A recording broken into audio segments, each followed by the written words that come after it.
There's a 7-year gap between me and my next sibling. To be honest, it always felt like I was invisible growing up.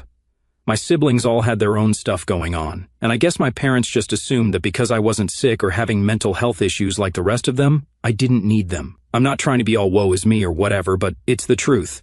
The others were always in and out of hospitals, therapy, you name it. And me? I was just there, the glass child they call it, right? You can see me, but you don't really notice me. I was fine with that for the most part. I spent a lot of time by myself, playing video games, reading, keeping to myself. I had to learn to entertain myself because, well, no one else was really around to do it. It's not like I was expected to take care of my siblings, though. I've seen other people talk about how they had to sacrifice their childhoods to take care of brothers or sisters, but that wasn't me. My parents handled all that, so credit where credit's due. But because I wasn't causing problems, because I wasn't in crisis mode like my siblings, I just kind of fell through the cracks. I didn't need help, so I didn't get any. I don't think my parents did it on purpose or anything. It's just that when you've got 4 kids who are constantly dealing with health stuff, the one who's healthy is kind of an afterthought. They were always so busy with hospital visits, doctor's appointments, and school meetings for the others, that I just became this kid who didn't cause trouble and didn't get attention. It's like I was invisible, but not in the tragic movie kind of way. Just in a practical, we've got our hands full kind of way. Anyway, I wasn't completely alone. When I was about 9, I made 2 friends, Mia and Clara, who were basically in the same boat. Their families weren't great either, and we kind of found each other in this unspoken way. We just clicked, you know? We understood what it was like to be ignored, to be left out, and that bonded us. Over time, they became more like my real family than my actual family ever did. We were inseparable all through school, and we stuck together even after high school ended. We went to college together, graduated together, and eventually moved to a new state together. It was like we built our own little family out of the scraps of what our real families couldn't give us. As for my parents, we didn't talk much once I left home. I guess that was to be expected since we never really talked when I was still living there either. My mom would text me now and then, mostly small talk stuff like how's school or what are you doing for work, that kind of thing. Our relationship was super surface level, but honestly, that was an improvement from my teenage years. Back in high school, we barely spoke at all. So yeah, I didn't expect much from them. And I didn't ask for much either. I think what really made it clear how disconnected I was from them was this one phone call from my mom last year. It was a few days before Thanksgiving, and she called me out of nowhere. Now, we never call each other, so right off the bat, I knew something was up. The last time I had spoken to her on the phone was maybe a year before that, when she told me about the time and place of one of my sister's funerals. That's how little we talked. So anyway, she calls me and asks what time I'm coming for Thanksgiving. I'm sitting there like, wait, what? Because I had no idea they were even planning anything for Thanksgiving. It wasn't like we had some big family tradition or whatever. In fact, in my whole life, I can remember maybe 3 times that they even tried to do Thanksgiving or Christmas. It just wasn't a thing in my family. I told her that I already had plans. I mean, I was going on a ski trip with Mia and Clara, so it wasn't like I could just drop everything and come over, even if I wanted to. Plus, I lived 2 states away, and I would have needed to book a plane ticket months ago if I was going to come. But she acted like I was just being difficult, and then started guilt-tripping me, saying she was going to be all alone because my dad was going to spend the day visiting my brother in the facility he's in. He's like a 2-hour drive from them, so apparently my dad was going to be gone most of the day. I get it, I really do, but she gave me 3 days notice, 3 days, and I was supposed to just magically show up and make her feel better. I told her I couldn't come, and she got mad, saying I didn't care about the family or some crap like that. I repeated that I already had plans, and she hung up on me. After the call, I sat there for a bit, feeling guilty but also kind of pissed. Like I hadn't heard from them in forever, and now all of a sudden I'm the bad guy for not coming home for Thanksgiving? I scrolled through our old texts just to make sure I hadn't missed anything, but nope. Nothing about Thanksgiving, nothing about wanting to see me. She just sprung it on me last minute, like I was supposed to drop everything and be there. I ended up sending her a text later that night, saying that I had a ski trip booked for Christmas and wouldn't be able to come for that either. But I'd love to catch up with her and Dad after the new year, you know, trying to be nice about it. She didn't reply. A few days after that whole Thanksgiving mess, I was still trying to shake off the weird feeling. You know, when something just nags at you and you can't quite figure out why? That's how I felt about the way my mom had tried to make me feel bad for not coming home. Like she calls me out of nowhere, guilt trips me for not being there, but at the same time, she never actually told me they were doing Thanksgiving. It's like they expected me to be a mind reader or something. But anyway, I'd pretty much moved on by then. I was getting ready for my ski trip with Mia and Clara. We'd been planning it for months, and I was super excited. The three of us hadn't had a proper vacation in forever, so we were looking forward to just hanging out and relaxing. Then, out of nowhere, I get this text from my dad. Now, my dad almost never texts me, so I figured it was going to be important. But instead of something reasonable, he hits me with, "If you don't come home for Christmas, I'm stopping your college payments." At first, I actually laughed. Like, what? I graduated 3 years ago. What payments? It was so out of left field I had to read it twice to make sure I wasn't missing something. I thought maybe he was confused or he was talking about someone else, so I sent him a text back, reminding him that I had already graduated, and if he thought he was still paying for my college, then he needed to check his bank account because someone was scamming him. I thought that would be the end of it. Honestly, I figured he'd feel stupid once he realized I wasn't in school anymore. But no, a few hours later I get another text from him, this time saying that I was being selfish and ungrateful. He threw in a bunch of stuff about how they'd sacrificed so much for me and my siblings and how I didn't appreciate any of it. Okay, first of all, I never asked for anything from them. Second, I didn't even know they were paying for my college because my grandma was the one who covered it. She told me straight up that she didn't want my parents messing with my education, so she took care of everything herself. So yeah, I had no idea what my dad was even talking about. At this point, I'm kind of mad. Like, I get it if they're stressed out with my siblings and all, but guilt-tripping me about stuff they didn't even do? That's a whole new level. So I texted back, being as polite as I could manage, and said something like, "I'm sorry you feel that way, but Grandma paid for my college. I'm happy to catch up after the holidays, but I already have plans." I thought that would shut it down, but nope. My dad decides to go full drama mode and starts texting me about how I've abandoned the family, how I'm turning my back on them, and that he's done helping me out if I won't make an effort. By this point, I'm just staring at my phone like, what is happening? Abandon the family? I've been living on my own for years and they barely even noticed. And now, all of a sudden, because I won't drop my life and rush back for Christmas, I'm the bad guy. I wanted to just ignore it, but I couldn't stop thinking about it. The more I thought, the more pissed off I got. It's like they hadn't spoken to me in months, hadn't bothered to check in or ask how I was doing, but the second they needed something, it was my responsibility to make everything better. I was supposed to be their backup plan or something. So I called Mia and Clara to vent. They both said the same thing, that it sounded like my parents were just using me as a guilt trip. Mia said that they probably wanted me back home for Christmas so they wouldn't feel bad about themselves, not because they actually wanted to see me. Clara, as usual, didn't hold back and said straight up, "Screw them. You don't owe them anything." I decided to sleep on it and cool off before responding again, but as I'm lying there, my phone buzzes again. It's my dad, but this time the text is short and cold. He says, "If you don't come home, don't bother coming back at all." I read that, and honestly, I just felt numb. Like, how did we get here? How did we go from not talking for months to basically disowning me because I wasn't coming for Christmas? It didn't even feel real. I stared at the message for a long time, and part of me wanted to fire back and say something nasty. I wanted to call them out on all the times they ignored me, on all the times I felt like I didn't even exist in that house. But instead, I just didn't respond. I put my phone down, rolled over, and tried to sleep. I didn't want to get dragged into some big family drama right before the holidays. I didn't want to deal with the guilt trips, the accusations, or whatever other crap they were going to throw at me. So I just left it. The next day, I woke up to more texts, this time from my mom. She didn't say much, just that they were disappointed in me, that they didn't understand why I was being so distant, and that they hoped I'd change my mind. I couldn't help but laugh a little because distant didn't even begin to cover it. I'd been distant my whole life, but they were just now noticing. I ignored the texts again and focused on getting ready for the ski trip. Mia and Clara were pumped, and honestly, I was too. It felt like the perfect escape from all the family nonsense. We hit the road the next day, and for the first time in a long time, I didn't think about my parents. I didn't feel guilty. I didn't feel sad. I just felt free. But of course, things couldn't stay peaceful forever. Just when I thought I could move past it, I got another message from my mom. This time, right in the middle of the trip, she wasn't giving up. She said that if I didn't come home soon, they'd have to start making decisions about the future without me, decisions that I wouldn't like. That's when it clicked. They were planning something bigger than just Christmas. Maybe they were talking about one of my brothers or something with the house. I didn't know what, but suddenly it made sense why they were pushing so hard. They didn't want me around just for the holidays. They wanted me back in the fold for some bigger reason, and honestly, that realization was like a punch in the gut.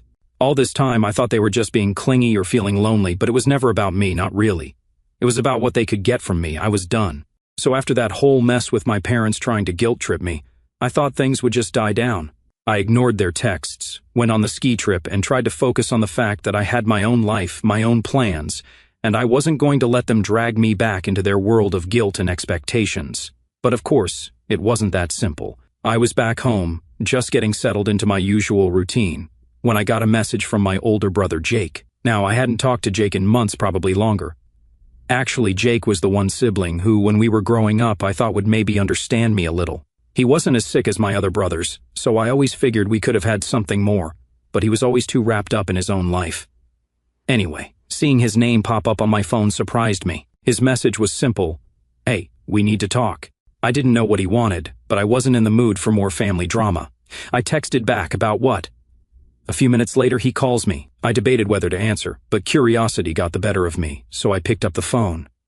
Before I could even say hello, he jumped straight into it. "Mom and Dad have been talking about making you the legal guardian for one of the boys when they're gone."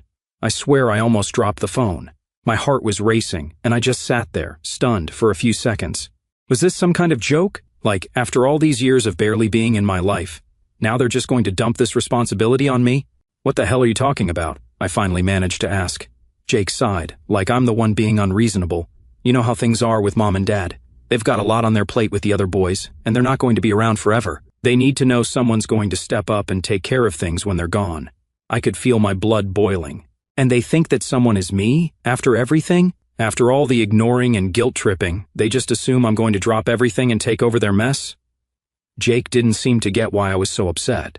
"Look, I know it's a lot, but you're the only one who's really stable. The rest of us, we've got our own issues." I almost laughed. "Yeah, well, maybe you guys should have thought about that before now. I didn't even know this was a thing. They never told me they were going to talk to you about it," he said, "but I figured you should know before they tried to spring it on you." I was pissed. This wasn't just about Christmas or Thanksgiving anymore. This was bigger. They were planning something long-term, and they hadn't even thought to talk to me until now, when it was convenient for them. They hadn't spoken to me in years, and now they wanted me to step in as the responsible one? No, just no. "So what, they've been discussing this behind my back?" I asked, still trying to wrap my head around it. "Like, they just decided I'd take on the responsibility without even asking me?" "Yeah, pretty much," Jake admitted. "They've been planning for a while." I sat there in silence for a minute, just staring at the wall, trying to process everything. Part of me wanted to scream at Jake, but I knew it wasn't really his fault. He was just the messenger. But that didn't change the fact that my parents were about to screw me over in the biggest way possible. They weren't just asking for a favor. They were asking me to dedicate the rest of my life to cleaning up after them. I was done being invisible, but I sure as hell wasn't going to become their backup plan now. "So what am I supposed to do?" I asked, feeling more defeated than anything. "Just drop my whole life and move back home? Give up everything I've worked for?" Jake didn't have an answer for that. He tried to talk about how hard things were for our parents, how they were struggling to manage everything with my brother's care, but I didn't care. I'd spent my whole life being pushed to the side because I wasn't a problem. Now they wanted to use me because I was the only one who had my life together. It wasn't fair. "I'm not doing it," I said, cutting him off mid-sentence. "I'm not going to be their backup. They didn't give a crap about me for the last 25 years, and they sure as hell don't get to make me responsible for everyone now." Jake was silent for a second, then said, "I get it, I do, but you're still part of the family." That word made me want to scream. Family? Sure, I was part of the family, but only when it was convenient for them, only when they needed something. When I was a kid, they didn't care if I was okay or if I needed help. But now that they were scared of what the future held, suddenly I was the one they needed. "Tell them I'm not interested," I said, "and don't bother calling me about this again." I hung up before Jake could respond, and for a while I just sat there, staring at the phone, trying to calm down. I felt like my whole life had been leading up to this moment, where I'd finally had enough of the guilt trips, enough of the manipulative texts, enough of being ignored and then used. I wasn't going to be their safety net. A few days passed without any contact from Jake or my parents. It was almost like they were waiting for me to come to my senses, to change my mind and be the good daughter they'd suddenly decided I should be. But I wasn't about to budge. I wasn't going to let them dump their problems on me just because I was the only one left standing. Then a letter came in the mail. It was from my mom. She hadn't even called. She just sent a letter, like we were living in the 1800s or something. The letter was long and rambling, filled with the same guilt-tripping crap I'd heard before. She went on about how much they needed me, how hard things were for them, and how they didn't know what they were going to do if I didn't help, but what really pissed me off was the last part. My mom wrote, "We're not asking for much, Olivia. We just need to know that when we're gone, someone will step up for the family. That's when I realized what this was really about. They didn't care about me. They just cared about making sure their mess was cleaned up after they were gone. They didn't want me back in their lives because they missed me or loved me. They wanted me because I was convenient, because I was the only one who hadn't fallen apart. I crumpled up the letter and threw it in the trash. I was done. After that letter from my mom, I thought I had reached my limit. I mean, what else could they throw at me that I hadn't already seen? I was already done with their guilt trips, their manipulations, their trying to make me responsible for their mess. But of course, I was wrong. It wasn't over, not even close. A week or two after I trashed the letter, I got another call, this time from a number I didn't recognize. I almost didn't pick up, but something in me was curious. Maybe it was Jake again. Or maybe it was one of my parents trying a different number since I'd been ignoring theirs. Either way, I picked up. "Hey Olivia, it's Sarah." Now Sarah is one of my sisters. We were never really close. I mean, she was always dealing with her own stuff, hospitals, therapists, all of it. I felt bad for her growing up, sure, but I didn't really know her. We were basically strangers living under the same roof. So hearing from her now, after everything, felt weird. Hey, I said, not sure where this was going. "Look," she started. "I know things have been kind of rough between you and Mom and Dad, but I really need you to listen to what I'm going to say." I could already feel my stomach sinking. Here it comes, I thought. More guilt. More trying to drag me back in. "What is it?" I asked, trying to sound neutral but already bracing myself for whatever crap was coming. She took a deep breath and then said, "They're not doing well, like really not doing well. Dad's health is going downhill fast, and they're freaking out because no one's stepping up to help with the boys. They're scared, Olivia. They don't know what to do." I didn't say anything for a second. It wasn't that I didn't care. I did. I didn't want to see anyone suffer, not even my parents. But after everything, after years of them not giving a crap about me, I couldn't just rush in and fix things for them. I wasn't their band-aid. "I'm sorry to hear that," I said carefully, "but I can't just drop everything. I have a life too, Sarah." She sighed, and I could tell she was frustrated. "I get that, but you're the only one who's in a position to help. Jake's barely holding it together, and you know what's going on with me and the others. There's no one else, Olivia. They're desperate. Desperate because they ignored this for years," I shot back, feeling the anger bubble up again. "They let this all build up, thinking it would just go away, and now because I'm the one who managed to get out and make something of my life, it's my responsibility? That's not fair, Sarah." "I know it's not fair," she said quietly, "but this is where we are. They need help." And there it was again, the same old story, the same old guilt. No matter what I did, no matter how far I tried to move away from it, they always found a way to drag me back. I could feel the pressure building inside me, the frustration and resentment that had been simmering for years now coming to a boil. "I'm not doing it," I said, my voice sharper than I intended. "I'm not going to be the one to clean up their mess. They didn't care about me when I was a kid, and they sure as hell don't get to come to me now just because it's convenient. I've got my own life. They need to figure this out themselves." I could hear the hurt in Sarah's voice when she spoke again. "I get it, Olivia. I really do, but this isn't about you or me. It's about the family. It's about what's going to happen to the boys when they're gone. If we don't step up, who will?" That hit me hard. Not because I suddenly felt responsible, but because it made me realize just how trapped we all were.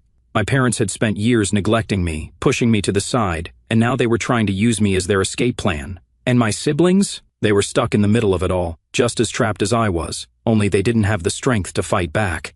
"I'm sorry," I said again, softer this time, "but I can't. I won't."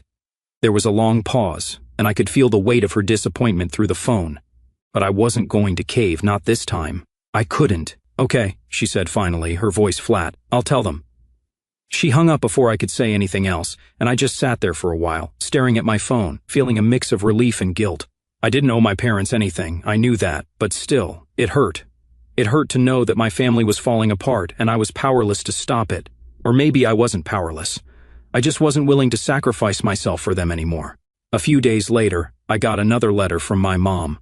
This time, it was even worse. She didn't even bother with pleasantries. She went straight for the guilt trip. She wrote about how disappointed she was in me, how I was letting the family down, how she couldn't believe I would turn my back on them in their time of need. She threw in a bunch of stuff about how hard it was for her and my dad, how they'd sacrificed so much for us, and how she didn't know what she'd done to deserve a daughter who was so selfish. It was brutal, and for a second, it worked. I felt that old, familiar sting of guilt, the same guilt I'd felt my whole life growing up. But then I remembered all the years I'd spent being invisible, all the times they'd forgotten about me, all the moments I needed them and they weren't there, and I realized that this wasn't about them needing help. This was about control. This was about them trying to pull me back into their web, to make me feel like I owed them something. But I didn't owe them anything, not anymore. I crumpled up the letter and tossed it in the trash, just like the last one. I was done. I was done being their pawn. I was done letting them manipulate me. I had my own life now, and I wasn't going to let them take that away from me. The next day, I blocked their numbers. I blocked Jake too, just to be safe. It wasn't an easy decision, but it was the only one that felt right. I couldn't keep letting them drag me down, keep making me feel like I was responsible for their problems. They made their choices, and now they had to live with them. For the first time in a long time, I felt free. Blocking their numbers felt like a relief, like this heavy weight had been lifted off my shoulders.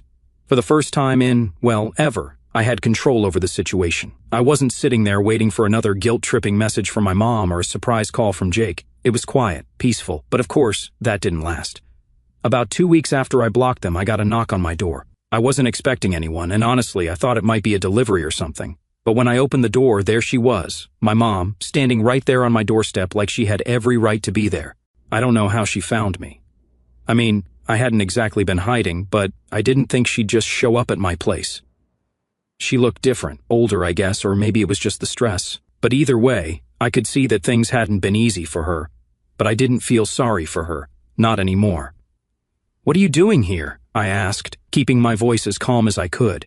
She didn't answer right away. She just stood there, looking at me like she didn't recognize me. Finally, she spoke. "We need to talk, Olivia." I sighed. "No, we really don't. I've said everything I needed to say. I've made my decision." She stepped forward, like she was going to come in, but I stood in the doorway, blocking her. I wasn't about to let her in and let this turn into another guilt trip. "Please, just listen," she said, her voice softer now. "Your father's getting worse. He's in and out of the hospital, and we don't know how much time he has left." I don't know what to do, Olivia. There it was, the card she'd been waiting to play, the "your father is dying" card. She didn't say it outright, but I knew that's what she was hinting at. And I'm not heartless. I didn't want my dad to suffer, but after everything they'd put me through, I couldn't just drop everything and rush to their side. "I'm sorry," I said, trying to keep my voice steady, "but this isn't my problem. You and Dad have had years to figure this out. You can't just show up now and expect me to fix everything." She looked at me like I'd slapped her. "I'm not asking you to fix anything. I just need you to be there for the family." "For the family?" I repeated, almost laughing. "What family? The one that ignored me for 25 years, the one that only talks to me when they need something? That's not a family, Mom. That's just manipulation." Her eyes widened, and for a second I thought maybe she was going to argue with me, but instead she just started crying, right there on my doorstep. She broke down in tears, and I didn't know what to do. I wasn't going to invite her in, but I couldn't just stand there and watch her cry either. "Look," I said, my voice softer now, "I get that this is hard for you. I really do. But I'm not your backup plan. I'm not the person who's going to come in and make everything okay. You made your choices. Now you have to deal with them." She wiped her eyes and looked up at me, and I could see the anger starting to replace the sadness. "We did the best we could, Olivia.